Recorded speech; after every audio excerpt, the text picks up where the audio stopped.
most of us are trying to fill up our time by being productive because we're trying to avoid a difficult feeling. So we're running away from shame. We're trying to avoid fear. We feel like we're not good enough, and it's so uncomfortable. So it's like, what do? You're like, okay, I'm going to get the certification. I want a bigger house. I want a family that looks a certain way, and it becomes this snowball. And so that's what I think fuels a lot of unhealthy productivity.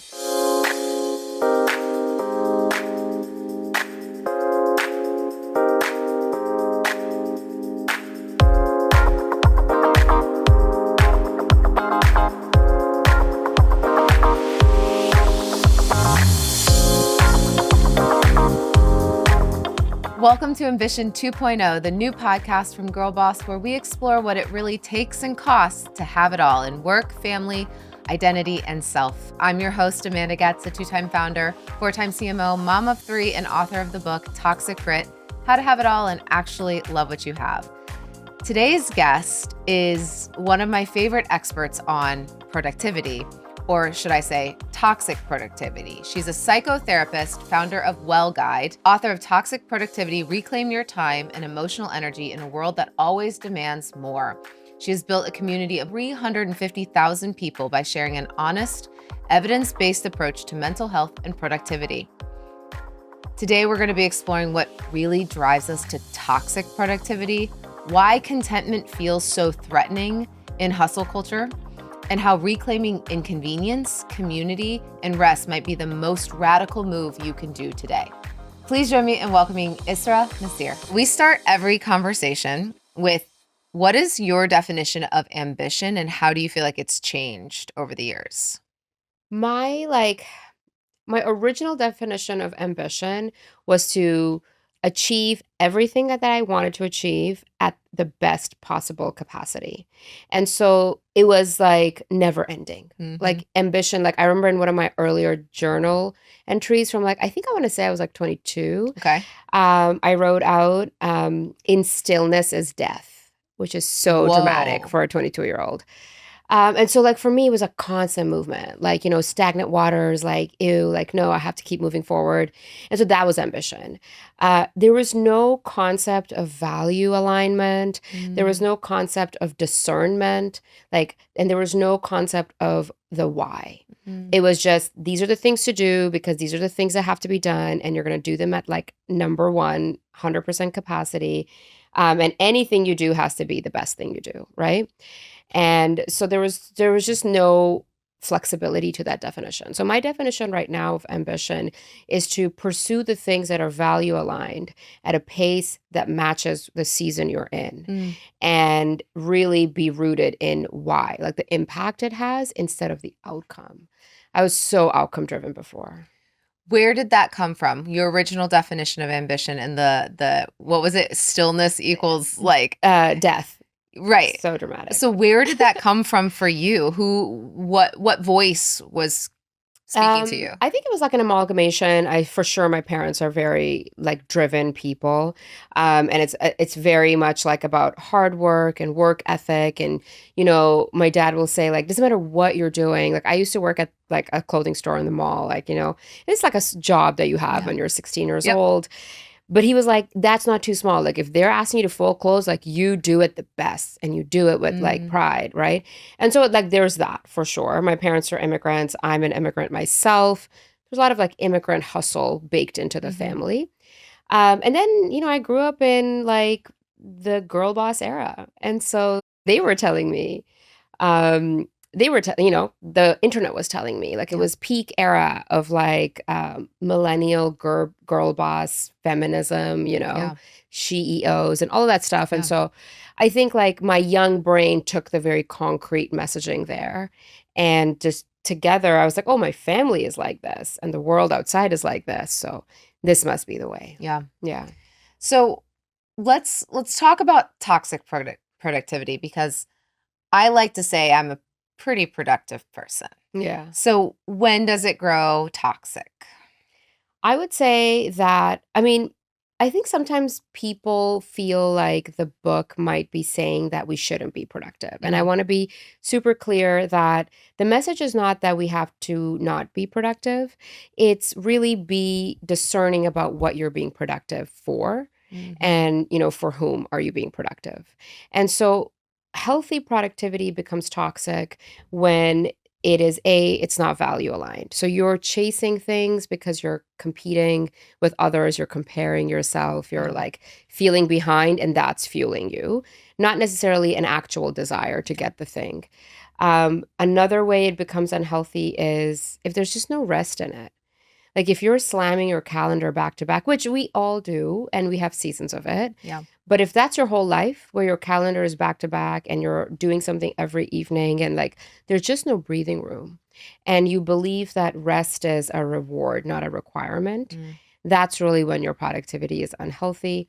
It also becomes unhealthy when how good you feel about yourself is completely contingent on how many things you can achieve. Right? That's a hard place to be in. Yeah. Yeah. So That's I would say very those are real. 3 hallmarks. That one's real.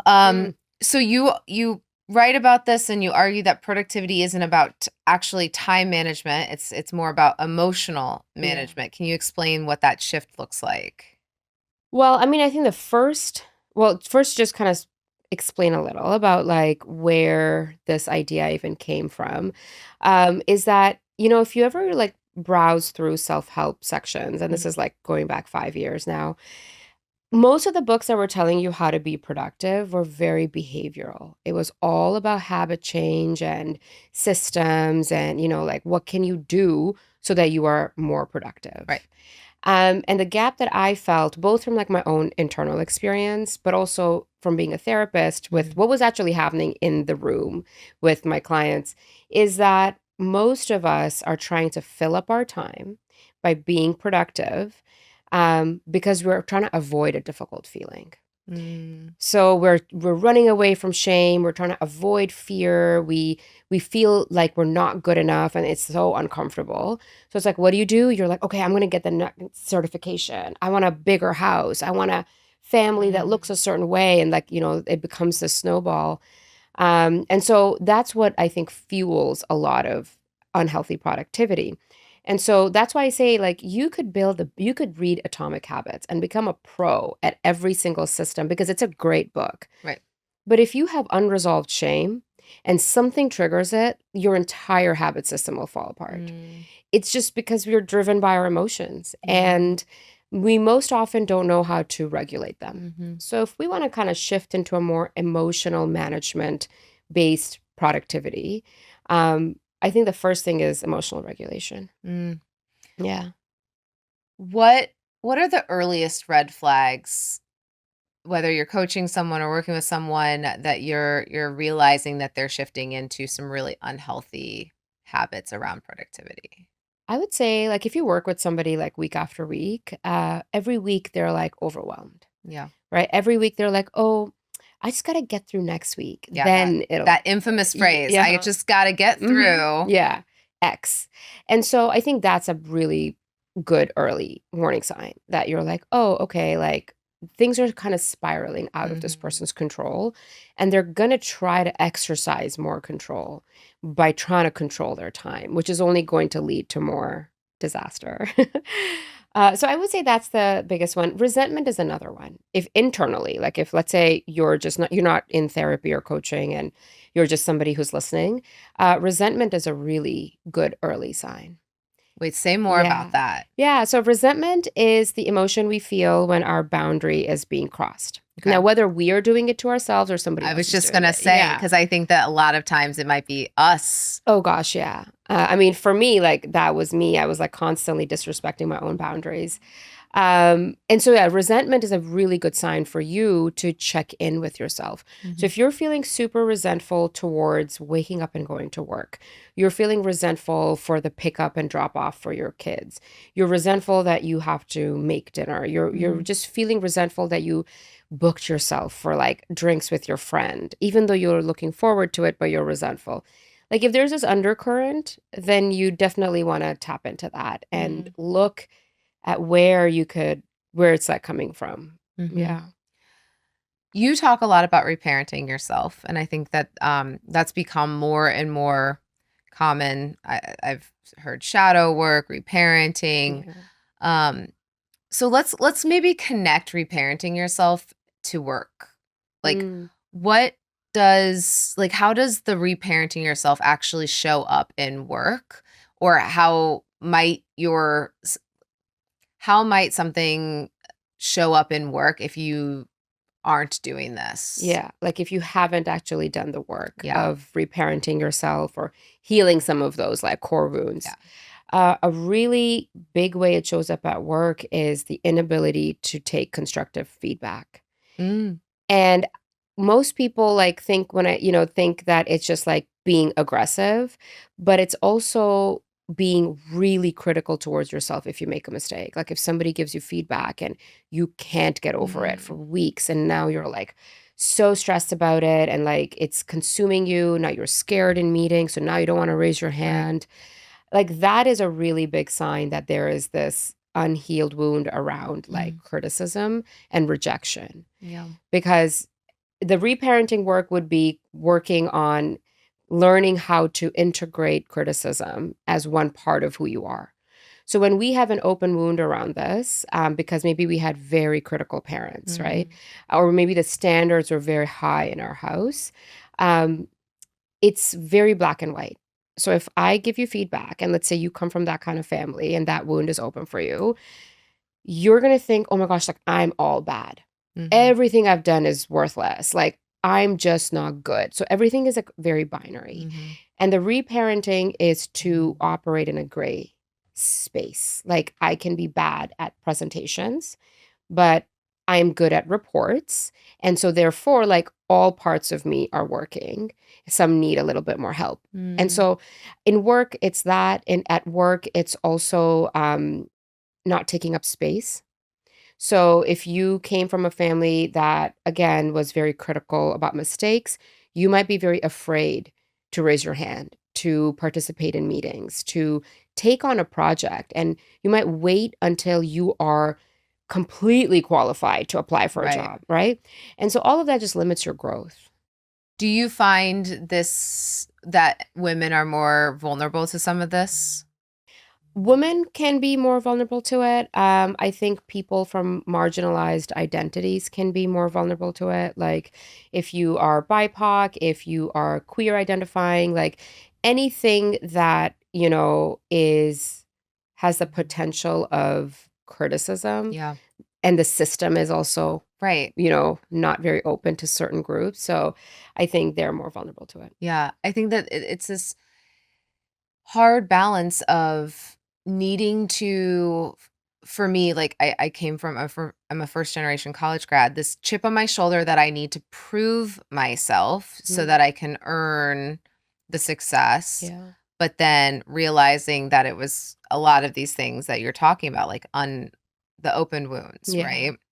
So I think that that fine balance of where you come from definitely gives you the fuel, but that fuel will run out. Yeah, I actually share a story in the book in the shame chapter that's exactly about what the concept that you're sharing is that it's about this woman who, felt a lot of shame about her cultural identity Mhm. growing up here in the US. And as a way, like the shame she felt, she internalized it and as a way to kind of cope with it, created an incredible beauty brand that exists right now. Like you can find it everywhere. That's rooted in her culture, right? But the shame fueled her to bring her to a certain point of bringing the brand to life and getting into stores. But the shame then kind of took her down because it Yeah. was hard work being an entrepreneur and you're competing in a very competitive market. And so she eventually did have to do the work of unlearning that shame to be a better CEO and entrepreneur. And so, same thing, like where we come from and the wounds can kind of take us to a certain Yeah. place, but they can't maintain us there. Yeah. So you've written a book. You obviously have a coaching. You have Well Guide. You want to share a little bit more about what Well Guide is? Yeah. So WellGuide is a digital platform, and I share a lot of evidence backed mental health resources and techniques, information. which I believe that people should have access to outside of therapy. So, a lot of like up until 10 years ago, a lot of very simple emotional regulation, relational strategies, they were all kind of gate kept behind therapy because of the way the system worked, right? And as a therapist myself, I would often sit and think and be like, damn, if you only knew this like 4 years ago, like we wouldn't be here, right? Because simple things can really shift the way you show up in your life outside of mental illness, right? So this is like my way of kind of like giving people access to mental health education. So as you're juggling all that you're juggling, Mm-hmm. I'm curious, how do you define what's enough in a day? Oh my gosh, the season I'm in right now, that this is a really important question for me. But I sometimes I just kind of take like a very, what's the word? Like dramatic, method, and I'll see the time and I'll just close every single tab. Like it needs to happen right away because you can't think too much about it. Yeah. And it has to be gone. So sometimes you have to kind of take that tough love approach with yourself and really say to yourself, this was enough. Like, look at the time, it's done. Other times, some days I kind of take there are three things I can work on today. And if I meet those three, everything else is like bonus. And other times I reach out to my friends. Like I have like a really good support system who I can kind of talk through and like, they can kind of help ground me in what's enough. I love that. I think boundary setting is hard for ourselves and for us to set those boundaries with others. What's the emotional work behind setting healthy boundaries? What needs to happen so that you can actually say that's enough to yourself, say that's enough to somebody else? Like no one has ever asked this question phrased in this way, and it's so lovely. Oh. Yeah, because everyone's always like, how do people do it? But I think what you're asking is so much more important is what are the foundational pieces that need to be in place for us to have successful boundaries? So thank you. I love this question. I think the first thing is to really be aware of your limits. A lot of times we struggle with boundaries because we actually don't know where the limit is. Yep. And it's muddied by our family role, who we are, and like the kind of self-perception we have. So having clarity on that is the first piece of work that we need to do. I think another really important piece is communication skills. If you are not able to communicate the boundaries well, it's going to be a fight. Someone's going to get mad. You might feel hurt, ill, and so like working on that piece is really helpful. And I always say start in safe areas. So a friend you already love and they accept you for everything, start like and let them know, hey, I'm practicing boundaries. And so like you can start verbalizing to them in your different formulas until it becomes, easier for you to say. So I think communication skills. And the third really big one is emotional regulation, which I talked about earlier. But a lot of times we don't want to set boundaries because we are not okay with the difficult emotions that come up. Like I feel uncomfortable disappointing you, so I'm not going to set the boundary because I don't know how to tolerate that discomfort, right? Or I don't know how to tolerate guilt, or I don't know how to tolerate the fear of missing out. And because I don't have the skills, I'm just going to say yes. I'll go to the 4 parties, like, like I'll take on the project. And so emotional regulation is really, really important. That one is so key. And I think a lot of people will relate to that. How do I sit with whatever I'm feeling after I set that boundary? Yeah, or before. Or even before, like going in, right? Like people will know they have to say something. Like, you have to tell your parents that you're not going to come for Thanksgiving. And you get there and it's so overwhelming and you don't say it. Yep. Or you delay a breakup. That happens a lot. Delay a breakup. Yeah. Oh, I was going to break up with them and then I didn't. Yeah. And then like 1 month goes by. So, and emotional regulation is like a big term for a very simple thing, which is being able to identify the emotion you're having, to be able to kind of like see it as outside of you. So the difference between I am sad versus I am feeling sad. Yeah. I am angry versus I'm feeling angry. Like that small shift really changes your relationship to the feeling. And then allowing it to live and pass through. So I know that we resist emotions a lot and then they just become bigger. There's a children's book called Mhm. Color Monster. Mhm. And it's literally a monster who has all of these colors mixed up inside of him. Mhm. And the little kid's like, "You seem all mixed up. Let's help." And they're like, "You have green. That's calm."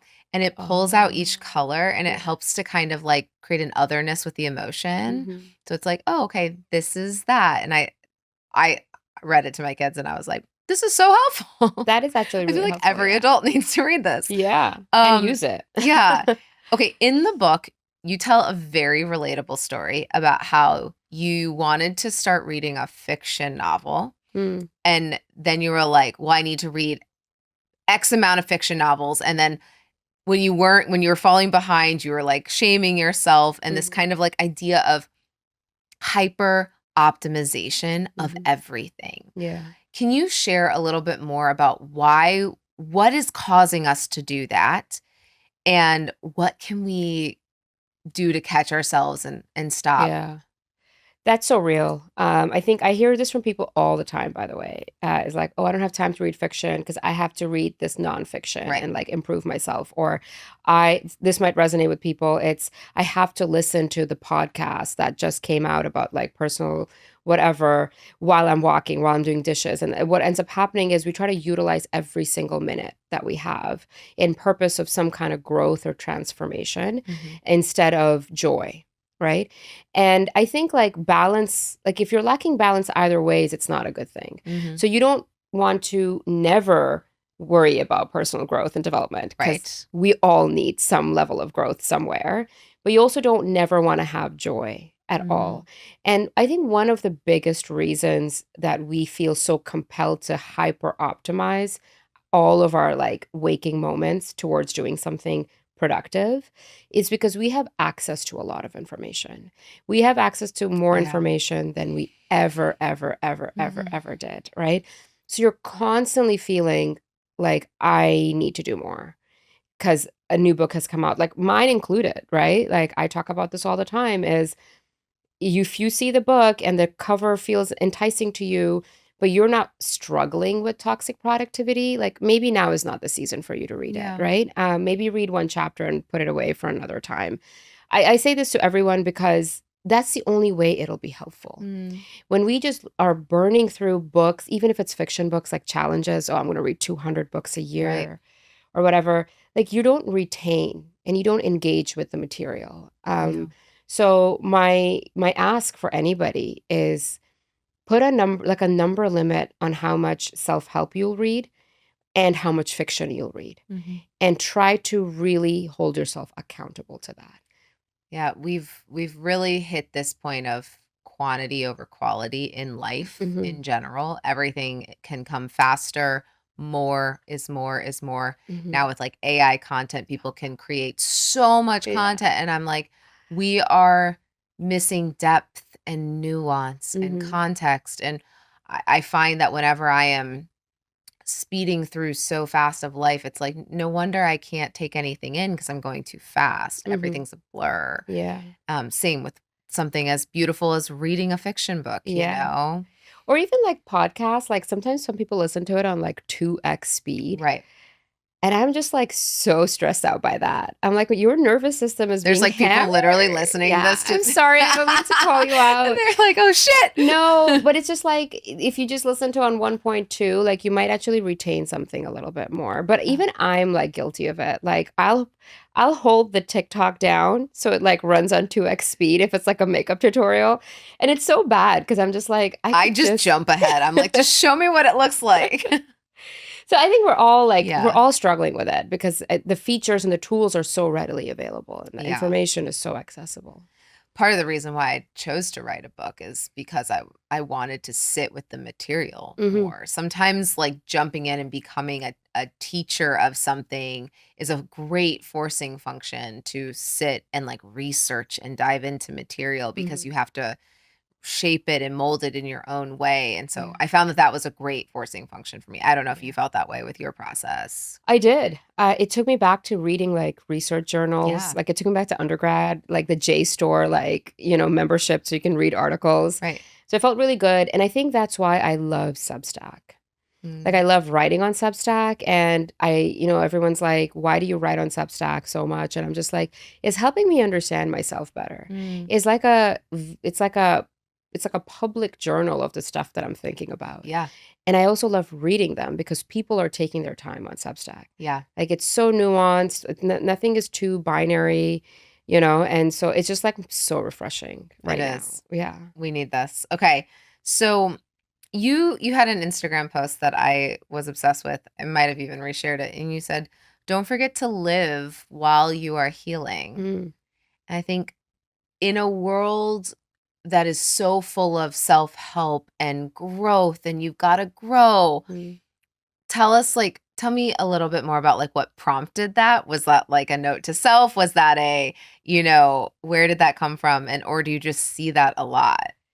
That came from like just a lot of conversations that I had had with like just people, but predominantly like young women. Just like, my younger sister's friends, like even my younger sister, like just like a lot of girls talk about healing as being like central to their purpose. And I see them I hear it too, like struggle with like actually letting themselves be a little messy, letting themselves make mistakes and learn from them, right? So the idea of the post was like, we have put healing on this like perfectionist pedestal as though it's like the end goal. But like we're supposed to be kind of doing it as life is happening. And it's okay if you use the wrong formula of an I statement once, like it's okay if you had a crash out on your birthday and you like ended up crying. Like I'm not necessarily advocating for like messiness, but life is messy. Yeah. And we can't just like erase it, from this mask of healing perfectionism. So that's what that is. Like, Yeah. I want to invite people to come back into living. Like, it's okay. And also, as someone who has been in therapy for 8 years now, it's ongoing work. There's no real finish line. No. And when you go out and get a little messy, it allows you to be like, oh, that's still there. Yes, I love that. What a great point. Yeah. I'm like, It's indicative. And also, like every chapter of your life is going to demand newer versions of you. Yeah. And so you're going to have to do some work for that. Yeah. Like you move to a new city, you get a new job, you have a child, you get a pet, you have a partner, like somebody passes away. Like every chapter will demand something new of you. So there's never like oh, I'm healed. Yeah. Like there's no person who's healed. Well, I used to joke that I was really healed when I was single. And then I would start dating again and I would be like, nope, not healed. Because it does, like, just living allows you to see which parts of you need a little more. And another thing I'll say, I think that's so important that you said that, is because growth happens in relation.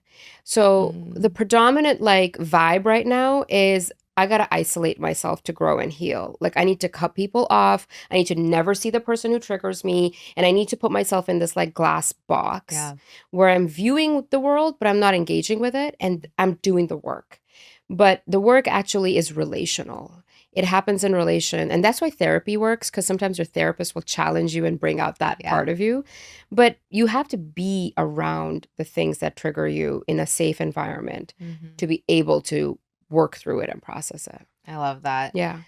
Let's talk about contentment and that word. It feels like a very elusive. What does contentment mean with you and in your practice? How can we reframe contentment so it feels kind of courageous and not just complacent? Yeah. That's so interesting. Like when I was younger, like in my 20s, contentment was like a bad word. Right. It was like a dirty word. It's like, it was almost like being like a quitter in like the bad way, or like giving up. For sure. Like there was no concept of contentment being a positive thing. But I think like now I see it more as like it's also not a permanent state of being. Like that's the difference, I think, between contentment and complacency. Like like it's about appreciating the hard work you've done to receive something or achieve something, and allowing that and being in its presence, and then also then moving out of it to pursue something different at the right time. So like I see contentment as like the seasonal thing as well, and then there's seasons where you're like, you know what, it's like this both and mindset. Like I'm happy where I'm at, and I also now want to change this one thing or whatever. Yeah. I kind of take this mindset to my like working out, because I struggle with working out regularly, and it's just like the biggest problem in my life is to get to the gym. And so like I like to say to myself, look, I'm content with my health and I'm content with where my body's at.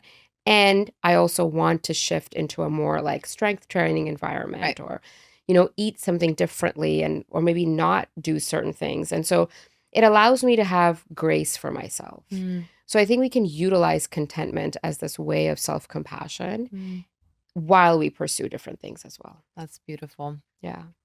Um, let's talk about rest, Hmm. because obviously you we all know like rest is part of the process. Like we do need to rest, but what kind of rest do you think about? Because I've talked to my friends a lot about like they're like, I sat on the couch and I, was resting and I'm still so stressed. And I'm like, were you scrolling the whole time? And Mhm. reminding them of emotional rest. Like Mhm. if you're looking at really traumatic things or intense things, or even just watching murder shows, it's like, I don't know if that's emotional rest for you right now. Mhm. So how do you talk about rest to Yeah. people? I'm so glad you call that out, because I think that people people tend to only rest when their body gives up. And Mhm. that's not the best time to only rest. Right. When you're in a crisis is not the time you'll be able to access the positive benefits of rest, because you're just shut down. And Right. that's what we see. I think a lot of people are in like a, what is the word here? Like the active state of shutdown. They're kind of in freeze response. Yeah. So what happens, you plop yourself on the couch, you are on your little screen scrolling with a big screen over there, Yeah. maybe a laptop screen over Yeah. here, and so you're in this like emotional freeze state, so you're numb and you're not resting. That's why that happens. So research shows that there's 7 types of rest, and sleep is only one type of rest. Like you can access creative rest, which is more active and engaged. So like Mm. doing something creative. You can access social rest, like actually just having like a low key hang with a friend, not like a production hang where Yeah. like you it's like a big to do, like just genuine connection, Yeah. just sitting and having a chat or a FaceTime, like that is also restful. I think the thing we have to know about ourselves is, am I in a state of active rest or passive rest? Mm. And if I need active rest, like then I can work out, I can do something creative, I can engage with a friend. But if I need passive rest, that's when I might need to nap, maybe like do a yoga class, stretching, sauna, cooking a meal, like something Yeah. like that. Right. So, like, I think like that's kind of how we need to see rest. Mm. And the biggest thing is, it doesn't have to be like a 60-minute situation.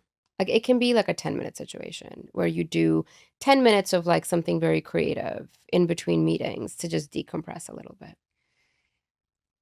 Let's switch gears and talk about companies for a second Okay. and toxic productivity. If you could design a company that would never grow toxic Mhm. in their productivity, like what's maybe one thing that you would do first to be like, okay, this is a company that will never grow toxic. Never go toxic. 4-day work week. Like immediately. Absolutely. We see that it works in other places, in Yeah. other countries, and similar economies, perhaps not size. But I would definitely explore that as an option. And if it can't happen right away, then we would probably do like bi-weekly Fridays off and then kind Yeah. of move into, because I think that there is a lot of life to be lived outside of work. Yeah. And 2 days just doesn't cut it if you have families and dependents, and also have to do laundry and like groceries and Right. all of the things. And I know. so I think like I would do that. I always think about, okay, Fridays are for fun. Mhm. And then Saturdays, I gotta do, like, all the administrative adulting, Mhm. and then maybe a little more rest on Sunday, but, you gotta kinda space those things out. Yeah, yeah. Um, okay, let's talk about the connection between convenience and lost connection, because you Mm, talk about yeah. this. How do you see the correlation between increased convenience in our society and then the decrease of connection? Well, first, I love this topic. Like, I could just talk about this forever because I see it everywhere. And the concept is the more convenient our lives have become, the less we are actually able to tolerate being in community. And not like the cute Instagram communities where everything is aesthetic. Like, I mean like the real communities where you can rely on people to show up for Right. you.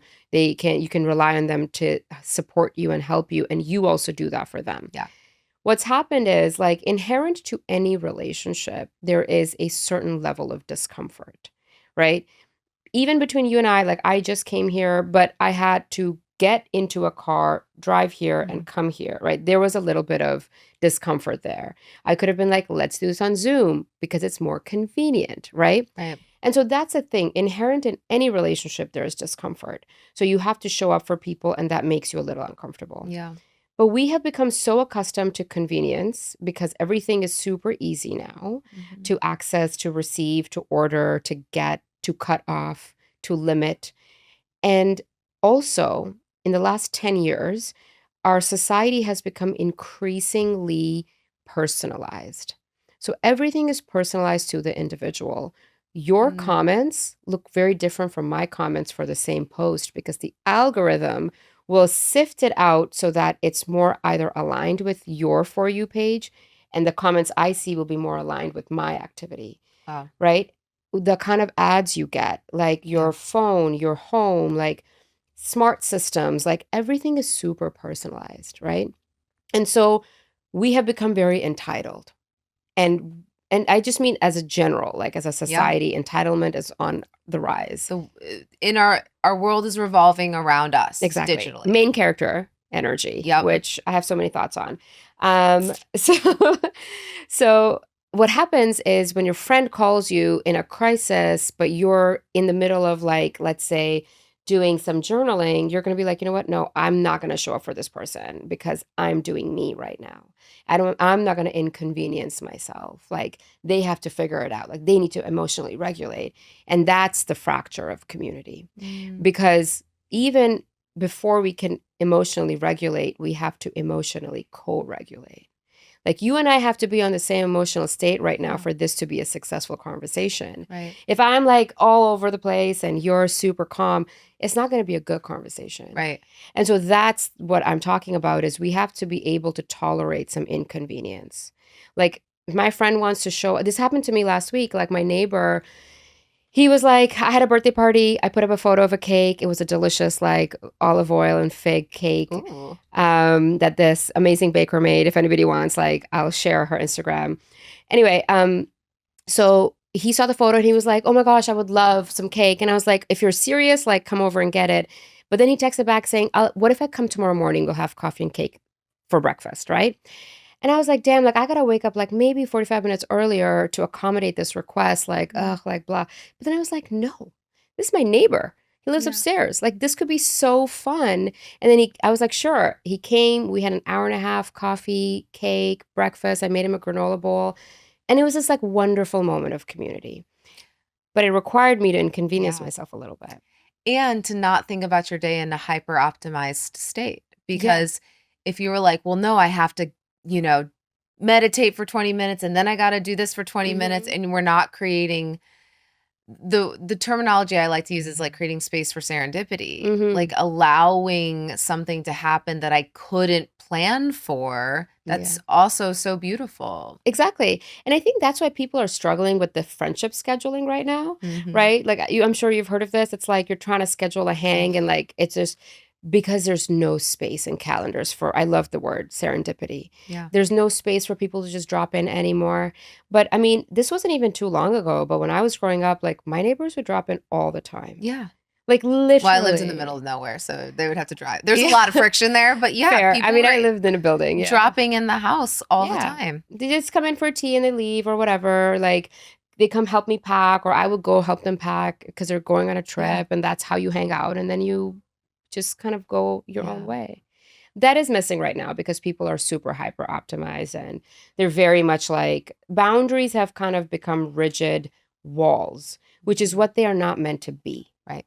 The only time a boundary is meant to be a rigid wall is if you are in an abusive environment. If it's a relationship that's healthy and you're trying to coexist, they kind of need to be windows that are flexible. Yeah. That's beautiful. I want to ask you about main character energy now because you have thoughts on it. I have thoughts on it. Give us the TLDR of like what pings you about the thought of main character energy. What is it doing to our society right now? It is making us increasingly individualistic and self-absorbed and entitled. So I think it was meant as a positive thing of like centering yourself in a way that you are a valued person. So if you have somebody, if you're like, oh, my opinions don't matter, and you kind of tap into main character energy, yes, you can now speak in the meeting or share with your friends that, hey, I actually don't like that restaurant, or can we meet somewhere closer, right? It was meant to be this empowering thing. But what it's become is this like sense of entitlement that everything it kind of revolves around me, and I don't actually have to worry about other people's discomfort. And so you see this with people like blaring their videos very loudly in public places. You see this, people getting upset because you're now in the background of their content, but they're filming in a public place. Like I've seen this happen all the time where like you walk in the back or whatever and someone's like, oh, you ruined my shot. And I'm like, this is not a film set, my friend. This is Soho. Like this is a public environment. And so I think like that, and then running up to people in the parks and being like, what's your opinion? And it's just like, it's like, we need to stop. We need to stop, and we need to realize that everybody exists and we are coexisting, and you are not the only person who exists here. But I'm still a fan of like the empowered definition. It's just that's not how people are using it anymore. Yeah. The through line here of everything we're talking about is the path back to cohabitation and community and connection, and that growth happens in relation to others. So I think it's really beautiful. Okay. I'd love to end with a little rapid fire. Okay. If that's feet on the ground. I'm ready. First thing you do when you catch yourself overthinking. I literally tell myself that. I talk a lot to myself in third person. So I'll just be like, Israa, you're overthinking. It's not that deep. Okay. Yeah. What's more stressful to you, an empty inbox or a full one? A full one. Yeah. Yeah. I find that sometimes I'm like, where's the emails? Oh, yeah. I have faith they'll come. Love that. Rest day. Are you active or passive for a rest day? I usually appreciate active rest. Yeah. Yeah. What's your go-to active rest? I love seasonal cooking, so I'll do a lot of that. Okay. What's the last thing you cooked, right? Oh, I made like a really great like winter lentil and chicken one pot stew. Ooh. Yeah. Okay. Yeah. Worst productivity hack you've ever tried? For me personally, 5 a.m. waking up. That doesn't work for you. Nonsense for me. My body does not work that way. And I pushed it and it was dumb. Yeah. You have to listen to your body. Exactly. If it works for you, please do it. It works for me, but I also have to go to bed at 9 p.m. Okay, see that. I'm also not doing that. So it was a disaster for me, just overall. What's harder, do you think, for most people? Saying no to your boss or saying no to yourself? Saying no to your boss. Okay. Yeah. One boundary you'll never compromise on? My physical sense, like whether that's my space or my body, like that's always like pretty hard. I love that. Yeah. Word you'd love to replace busy with when you ask people how they're doing? Ooh, like if I ask them, Yeah. and if they say I'm busy. Yeah, like what's another word? Because everybody's just like, how are you doing? I see. I'm busy. Oh, yeah. Oh, gosh. I used to do that too. So alarming. But I'll say, I'll often just kind of go into a feeling or a story from like the week. Like I find that to be like so much more of like a connection builder. Yeah. And like, how have you been? I'll be like, oh, like yesterday on the train. I blah, love blah, blah. that. Or on the way here. Or I love sharing new discoveries. So I'll be like, oh, I was like walking by the store and I discovered like a store in the East Village, or I just thrifted something, or a new product because I'm a big like makeup girly. Like I'll just go into a story that reflects my mind state. Yeah. I'm going to steal that. I think that everything is just so quick and optimized that we're just like, I'm good. I'm busy. I'm good. I love that. Go-to activity that actually makes you feel restored. Is that cooking for you? Yeah. If you had to delete one productivity app forever, what would it be? I actually don't have any productivity apps. Yeah. That's amazing. Yeah. Okay. Yeah. So where can people find you? Where can people learn more about Well Guide? Where can they learn more just about you? Yeah. My website is a great hub for everything. So it's israhnasir.com, book, Instagram, Substack, resources, digital downloads, events coming up, like everything is on the website. Well, I am a huge fan. Thank Thank you you. so much for being here. It was so fun chatting with you. I think I'm going to really look at the world through this new lens of coexisting and connection and how can we foster true community more. So thank you so much. Thank you for having me. And I love that you brought up the concepts of community. I think that I love talking about it. It doesn't come up as much, so I appreciate it. Yeah. All right. Well, that's it for another episode of Ambition 2.0. Huge thanks for Israa for showing us what productivity can look like in a healthy manner and how it's about caring for ourselves in smarter, more intentional ways. If this conversation sparks something for you, please leave a comment below, subscribe, all of the things. Follow at Girlboss, at the Amanda Goetz, and we'll see you next week for another episode of Ambition 2.0.